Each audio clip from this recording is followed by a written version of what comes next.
তো hello guys, কেমন আছো সবাই? আজকে তোমাদেরকে জানাবো বরবাদ মুভি প্রথম 7 দিনে কত টাকা ইনকাম করলো। ঠিক আছে গাইস, মানে আমার জানাই ছিল বস এবারে একবারে রেকর্ড করবে গাইস। মানে পুরাই আমি টিজার দেখে যা বুঝছিলাম যে বস রেকর্ড করবে।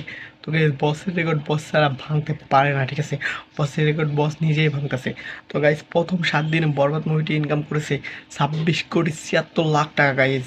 এটা ভাবা যায়, প্রথম 7 দিনে 26 কোটি 76 লাখ টাকা। বুঝছো গাইস? একটা পাবলিকও বলতেছে না যে বরবাদ মুভিটা খারাপ হয়েছে গাইস, সবাই বলতেছে ভালো হয়েছে গাইস।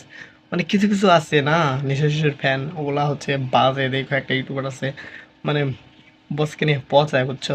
একদিকে বসের আগের মানে কিছু পিক দিছে, আর এইদিকে দাগের পিক দিছে দিয়া, বুঝছো, বসকে মানে ধুইতেছে। মানে এগুলো তো আমার সহ্য করতে পারবো না। তো গাইস, এগুলো নিয়ে একটা ভিডিও বানাবো। তো গাইস, তোমরা যদি চাও অবশ্যই কমেন্ট বক্সে কমেন্ট করে জানাও। তো গাইস, আমার তো মুভিটা অনেক ভালো লাগছে গাইস। আমি তো প্রথম দিনেই দেখছিলাম। তো আমাদের এখানে মাদারীগঞ্জ হল আছে, এখানে দেখছিলাম। তো গাইস, অবশ্যই কমেন্ট বক্সে কমেন্ট করে জানা দাও যে কেমন লাগছে তোমাদের।